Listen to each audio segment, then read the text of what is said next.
Rizal, her journey into the world of WordPress began in 2016 when she took on a more active role in her company, Gambit Technologies. And our speaker is no ordinary WordPress enthusiast. She co-manages Gambit Technologies alongside with her husband, Benjamin and Tal, her responsibilities span across various non-tech aspects, including business development, marketing, and internal affairs. And during her talk, our speaker will delve into the fascinating experience of establishing a WordPress business in the Philippines. And she'll share valuable insights into the risks, challenges, and high points they have encountered on this remarkable journey. And here's an interesting twist.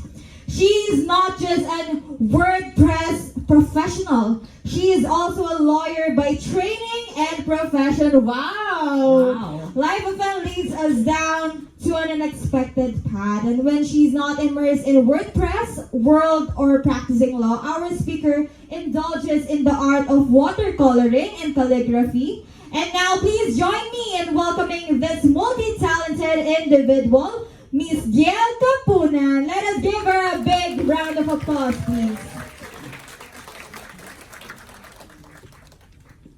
Sorry, I'll just step up. No, wala yung energy. Sorry. So I'm here to talk about how to successfully start and manage a WordPress business. As they've introduced me, a little something about myself. Good morning, everyone. I'm Dielle Kapunan. I'm from the Philippines. I'm from Cainta, as they said. I'm a lawyer turned tech entrepreneur. For some reason, I stumbled upon WordPress and I got into running a WordPress business. So I'm the managing director of Gambit Technologies. A little something about Gambit. We started in 2011. Our products are varied. We have Stackable, our most popular product, and we have much more. No, over the years we've actually developed over 40 plugins for WordPress. No?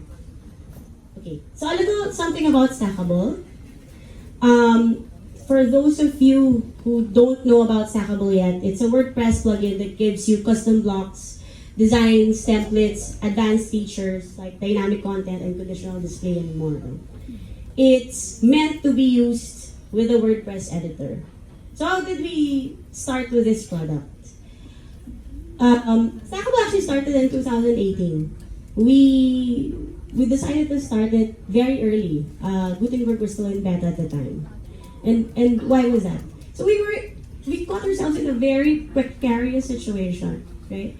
So at the time that we were thinking of Stackable, we were in full development of our own page builder. It's funnily called Page Builder Sandwich.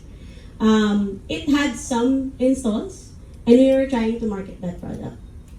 But then the Gutenberg project was already in full swing. It was about to launch, already in beta. So what do we do, right? Everybody said, this Gutenberg, it's gonna be a page builder killer. It will kill all the page builders out there. So we were so scared, right? What would we do? We're here trying to market the page builder, and now here comes Gutenberg. So we were in a conundrum. What do? Do we push forward with Page Builder Sandwich, or do we shift? Do we pivot? But it was a bit early, right? It was still in beta. How do we do that exactly? So what did we do? We did both, of course. So while developing Page Builder Sandwich, even with our limited resources, we tried to start developing something already for Gutenberg that would be a good companion to it. It was a risk, no? We were very stretched, very thin. But yeah, we had to do what we had to do, right? So, where is Stackable now? No, the risk paid off because, as I said, Stackable became our best product, no, in our roster.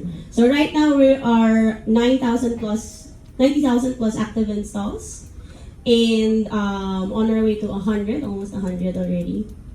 And we power about 180,000 plus websites worldwide. So it paid off for us. So I guess this brings me to the main topic of our talk, which is how did we do all of that, right? How do you start a WordPress business? How do you start a product? And how do you go from there? Okay. So how to start? The best place to start is always do it with what you know. So ask yourself, what can I make? Right? What am I good at exactly? So the answer might be varied. You can make so many things. I'm sure you're all very talented people, right? So it's very varied. How do you choose, right? So the next question you ask yourself is, what do people need? And is there a problem I can solve? So that's a way to choose a specific thing that you can put your efforts in. So if you answer these two questions, you would have already answered two things. One, what's your expertise and your skill, right? What skill set can you offer? Plus, what is a useful solution that you might produce that people might want to actually use, right? So in Stackable, we already knew what we were good at because we were already developing a lot of plugins by the time that we thought of this product, right? We had 40 page building tools, a lot of them for Visual Composer. We were already developing a page builder ourselves. So we told ourselves, okay, that's what we're good at. We're good at page building, making page building solutions, right? That's our skill, our expertise. And now, what do people need and what is the problem we wanted to solve? Gutenberg was coming in, right? People are used to the classic editor.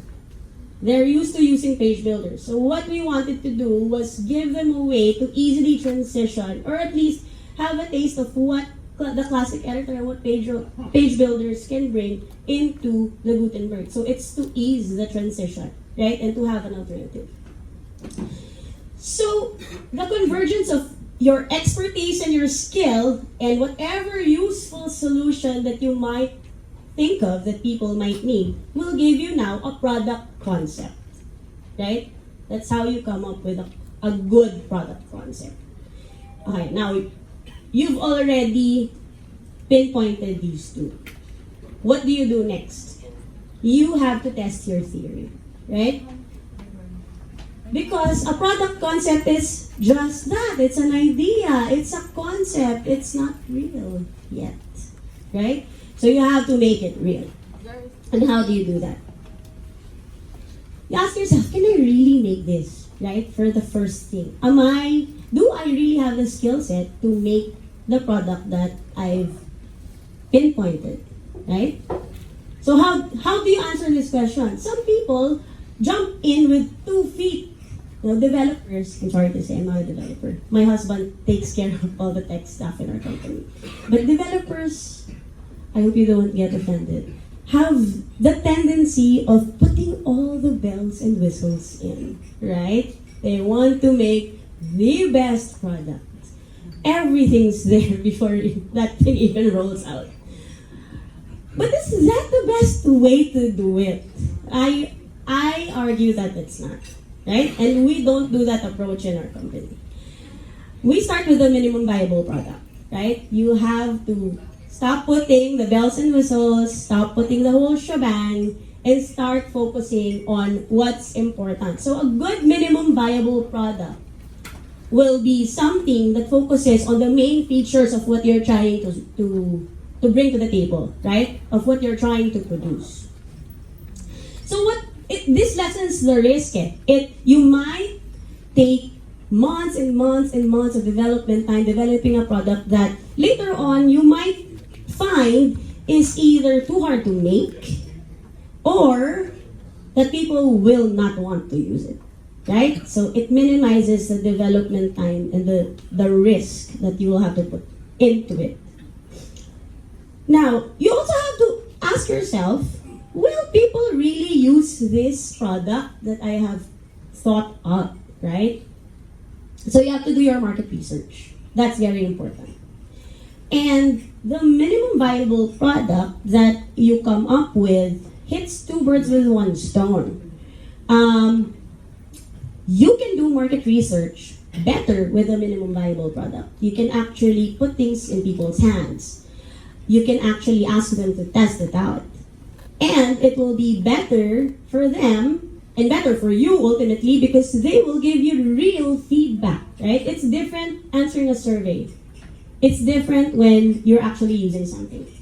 So that MVP will help you get real feedback. Ultimately, people telling you if they will use this product in the real world when you come out with it. Okay, so is that it? No? That gives you proof of concept.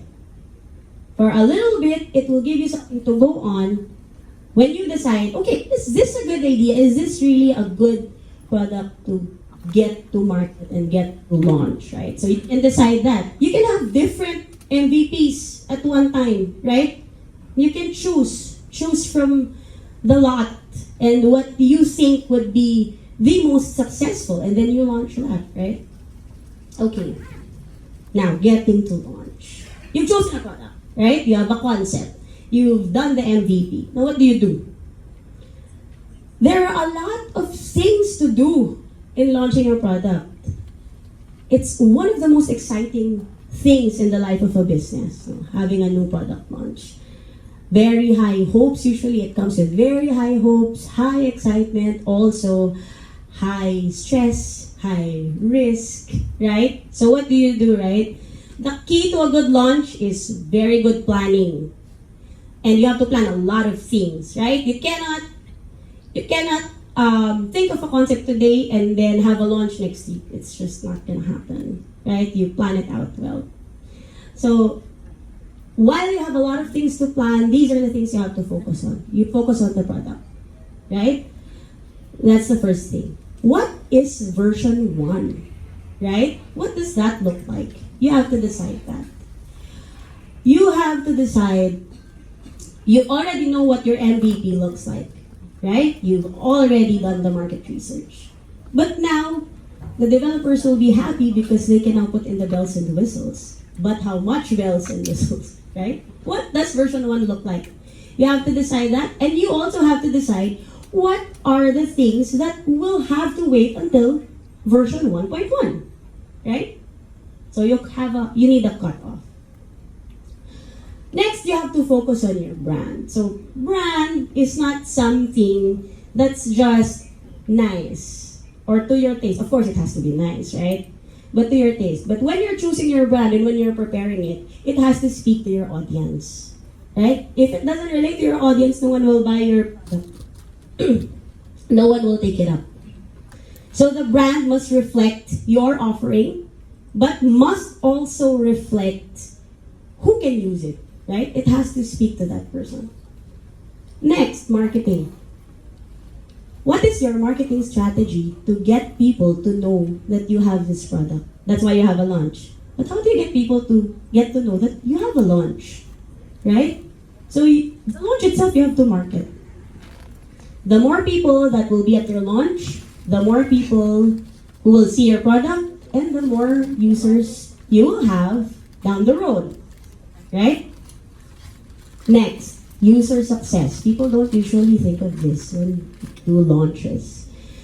But while you have to have a strategy on how to tell people about your product, you also have a strategy on how to teach people how to use your product, right? I know what the product is. Now, how do I use this thing? No? You have to relay that to people, and you have to be prepared for it. It can be in the form of documentation, FAQs, tutorials, etc. So, I would say those 4 main things will be the bulk of the work for launching a product. Okay? Next, so you've launched a product. Do you already have a business? Is that a WordPress business already? No, it's not, right? It's not. Not necessarily. Because a product is a useful solution to a given problem. That's the difference. A business is a means of achieving an ideal. Right? What ideal is that? Whatever mission you have for your company. What's your vision for your company? So the product is the way to solve a problem. The business is a means for you to achieve your ideal. A product can be free or paid, right? There are a lot of free products out there. But a business is a means for achieving financial goals, right? At the end of the day, it has to be profitable to call it a business. Otherwise, it's just a hobby, right? It's not a business if it's not profitable. Okay, now how do you turn your product into a business? Again, you have to ask yourself a few things. You need to understand what is it. So, going back now, to the product. You know what people need, right? That was our first question. What do people need? Now, the next question is, what will people pay for? Right? It is your job to show the value of what you are selling. And that is what you call value proposition. Right? Show them, why will I pay for this? Right? What are the things that will make it worth it? Now you you know the value proposition. If people will pay for it? The next question will be, how much will people pay for it exactly? Right? So you have to decide that too. How much? Right? So this is where willingness to pay of everybody comes in and production cost. So there's value, but your price might be too high that people are not willing to pay that.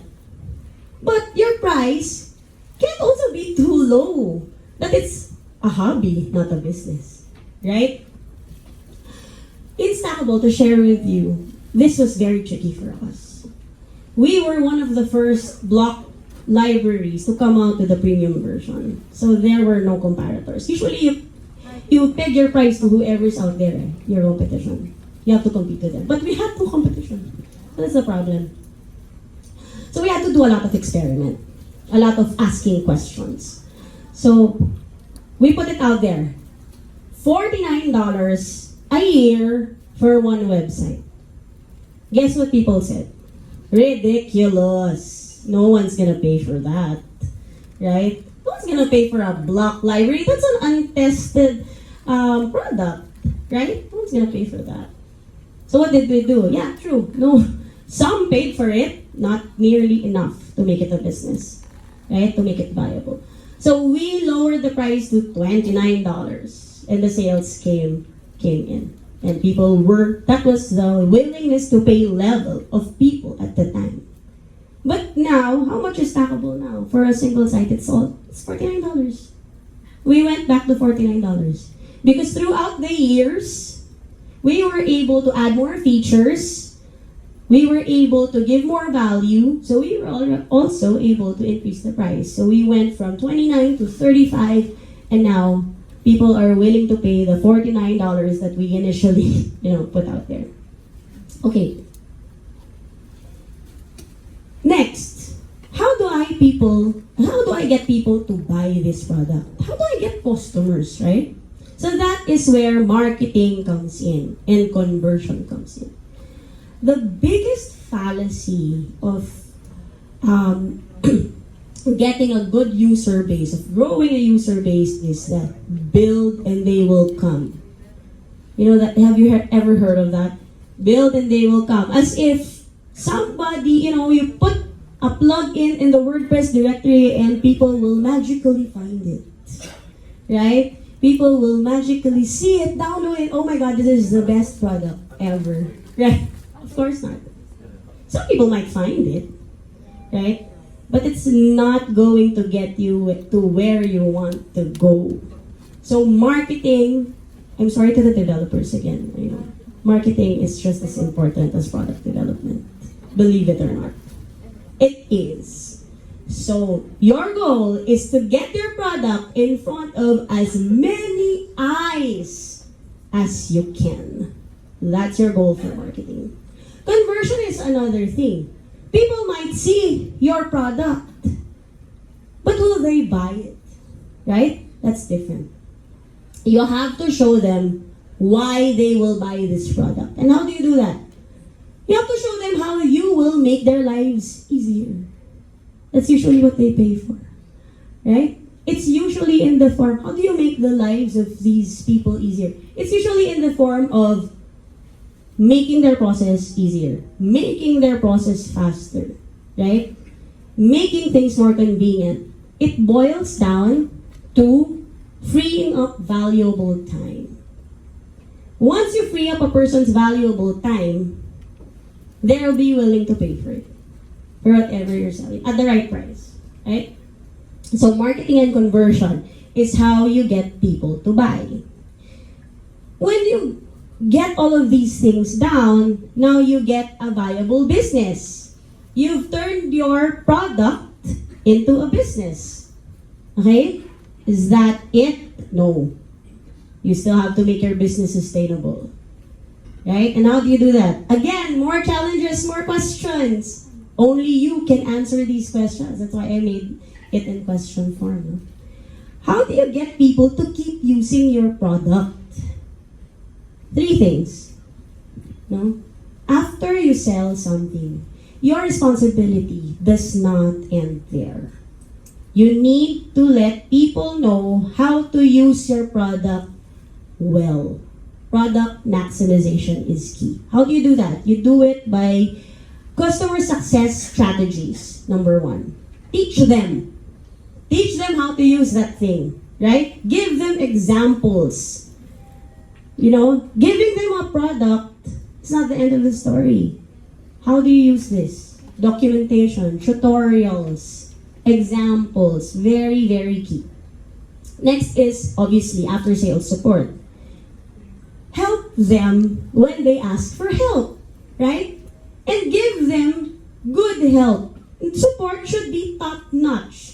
These are not just people who are knocking on your door, complaining. These are people using your product and getting frustrated. You don't want that.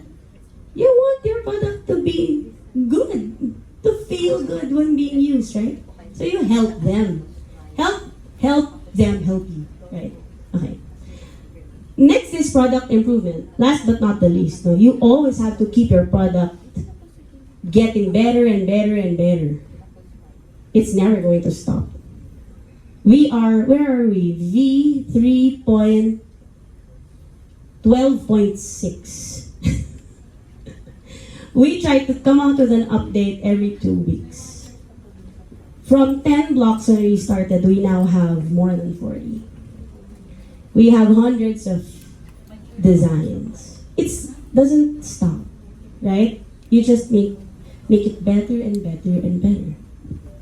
That's what people will pay for. And a good product roadmap will help you relay the future plans that you have, right? So you might be developing and it's taking so long, right? So you let them know what you're doing, right? Let the people know what you're doing.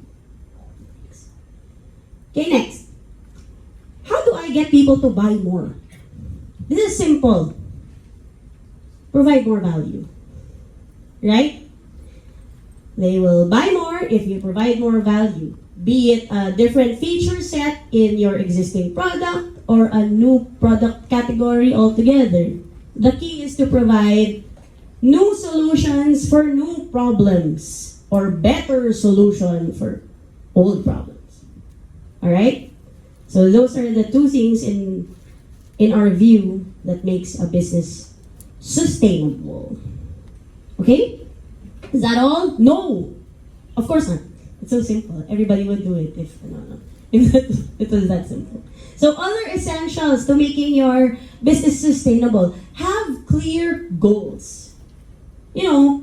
Companies that start out early, they think this is nothing. A mission, vision statement is just motherhood. Something out there that, just people have because a company has to have a mission vision. But no, you will come to find out that that's not the case. A mission vision statement is your anchor. It's your guidepost. When you're out there doing the daily grind, looking at nitty-gritties, planning out features, what's the next release, etc., etc. Sometimes you get confused and you ask yourself, why am I doing this?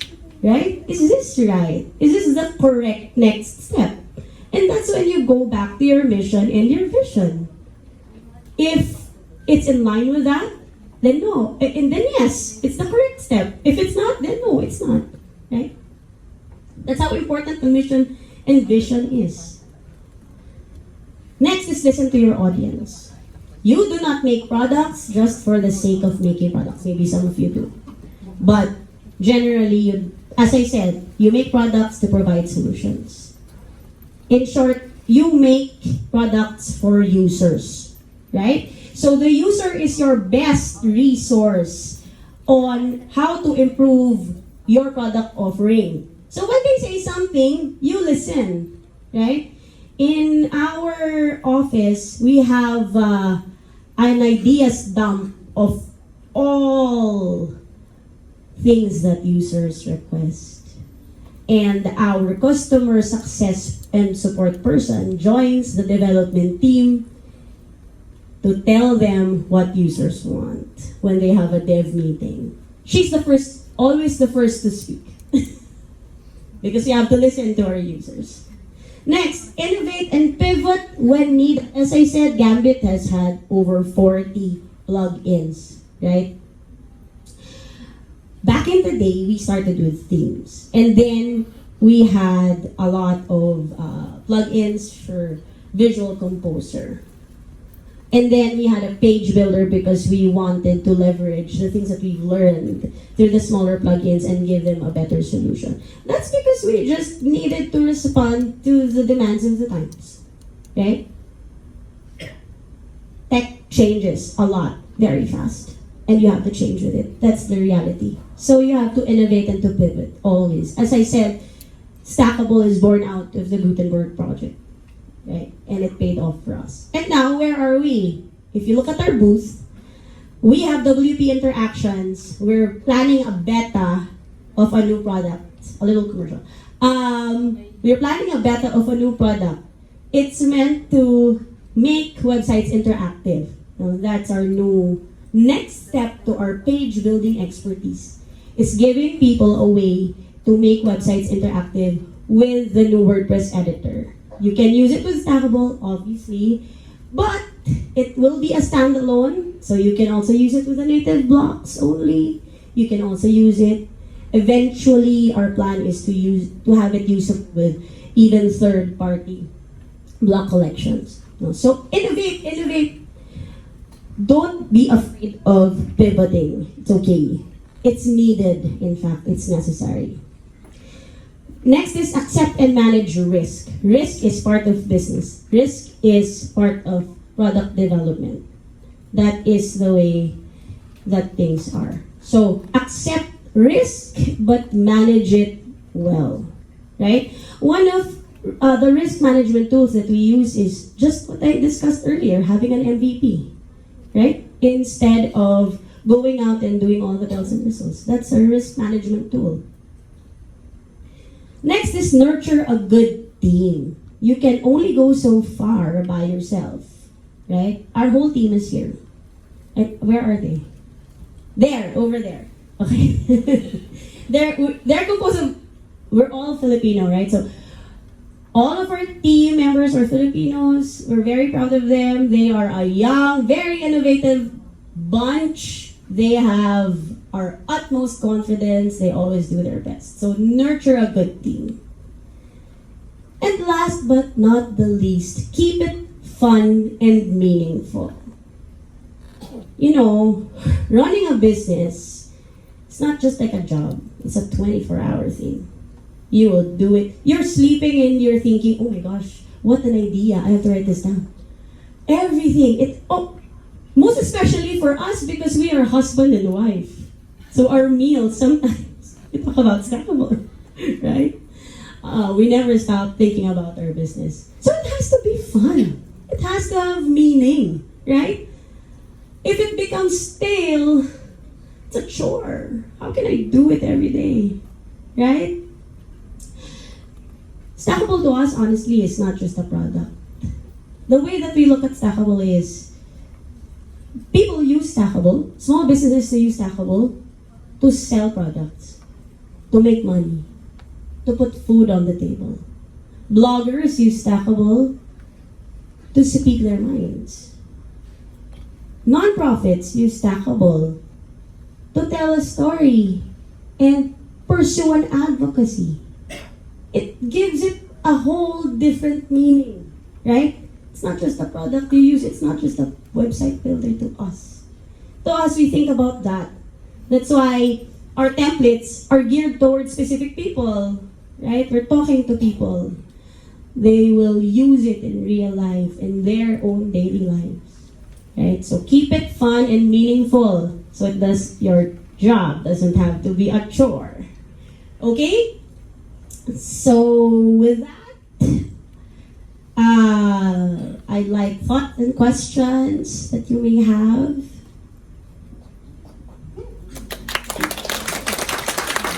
Alright, thank you so much, Miss Dielle, for that very insightful talk. I really learned a lot now from having this idea in mind, testing it out, and even to being a sustainable business. So thank you so much for that. Now it's time for you guys to ask questions to Miss Dielle. And with that one, any volunteers here? It's just a closed room and we're pretty much, I'm seeing a lot of chill folks here. So any questions for Miss Dielle? Jim, Hi, Jim. I'm Jim from Level Up Support. We provide support for WordPress plugin and theme company. I personally follow Stackable on Twitter because Thank you. I'm a fan of your work, especially Benjamin. Okay. I have a quick question for, as a company, how do you measure or what is your metric for success? And also, knowing the release of full site editing in the WordPress 6.3, right? Full site editing. What strategic initiative is your company currently prioritizing to stay competitive in the evolving business landscape? And how you envision this effort shaping the future of your organization? The first question was, how do we measure success, right? Yeah. Aside from conversion rates, of course. Well, honestly, there are a lot of... It depends. You measure success depending on what your company thinks is valuable, right? So, number one, of course, profitability. Let's not kid ourselves, it's a business, right? Let's just be honest. If it's profitable, it's good. But also, we're not the kind of company who just wants to be profitable. We want people to like what we do, right? So the other thing is active installs. So the more active installs, that means users like what your product, right? Even if they don't buy, right? Also, we look at reviews. We have over 300 plus 5-star reviews on the WordPress directory. We're very proud of that. We really try to get people to review us because we want to know what they think. As I said, we don't want a product that's just there. It's not just a product to us. We want people to enjoy using Stackable, actually enjoy using it, right? What's the next question? Sorry. In the evolving... Insight editing, right? Insight editing.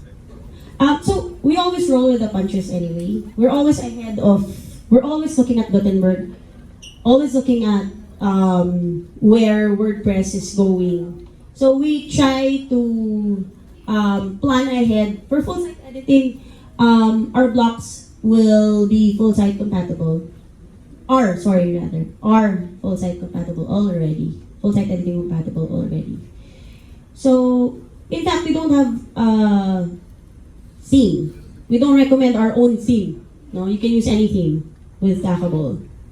The reason for that is we think our blocks are usable everywhere in and where you want to develop already, right now, as we speak. So there. We always have our ear to the ground in terms of planning for the future. As I said, like that, no? When we were doing our own page builder, we already knew Gutenberg will come in, and we decide on that basis on how to push forward. Hello, good morning everyone. I'm Johan Sales from Huli Software, and that's a real company. And thank you, Miss Dielle, for that amazing talk about business. My question is, in your business gambit, how did your product Stackable set itself apart from your competitors like DV, Elementor, or even Oxygen? What strategy did you make to make it more appealing for both non-techie and developers? Knowing that today the market is saturated with different page builders. Thank you. Okay. So what mainly sets us apart from your normal page builder is we're really built for the new WordPress editor. It's not new anymore, but the WordPress editor, rather. So while you can use other builders for classic and everything, you use Stackable mainly for the new WordPress editor. So it feels a little seamless. No? When you open your fresh WordPress copy, obviously Gutenberg is already there. So when you install Stackable, it's like you're not changing UIs, right? You're not overriding the overall look and feel of the inspector. So we that's our value proposition. That's what sets us apart. No? The other thing is you can use this with the normal site, the normal editor. You can use native blocks. We don't override anything. So you can even use Stackable with other third-party plugins or other block collections, and a lot of people do that. So it depends on what they want. So it's more flexible in that sense. And easier to teach in that sense because if you know how to use the native blocks, you already know how to use Stackable. Hello, Ma'am Dielle. Thank you for your talk. It was really awesome. I feel like we got a crash course in MBA. So I have like 3 pages of notes and so many questions, but I'll limit it to just 2. The first one's like a fun question. Who came up with the name Stackable? That's an awesome name. We had a whole branding meeting on what are we going. So we asked, just a little background. It's a nice story. We had a meeting at blocks. We were all sitting around in our office, going like this. Okay, what do we call it? Blocks. And then somebody just said, Stackable, you stack blocks. It's like a movie, but it's really how it happened. You stack blocks. Oh my gosh, yes, Stackable. And then we asked our graphic artist, make us different logo options with Stackable. So we had like 6 logo options. We had another branding meeting, seeing all, and that's how we came up with it. It was just one meeting, yeah. And from one of our team members. Because it's really a good name. Yes, awesome name. Thank you. Thank you. And my second question is a bit techie and a bit dev-centric. So we all know that artificial intelligence has made a big splash in the tech scene, and we've seen a lot of tools developed for WordPress that uses AI. And I've talked to Ben about this. Do you guys have plans to jump into the deep end of the AI space with Stackable? We've been trying to see how to approach. We want to, right? Yes, that's a yes, right? Because that's where we're really going. Our problem is getting to how do we do it the Stackable way, right? We have a lot of good ideas on how to implement it because everybody right now it's text-based. It's more for the copy, etc. For the design, right? We're trying to figure out how exactly to approach it. But yes, we have plans for AI, yes. Thank you, ma'am. All right, let's give Miss Dielle a round of applause. Thank you so much.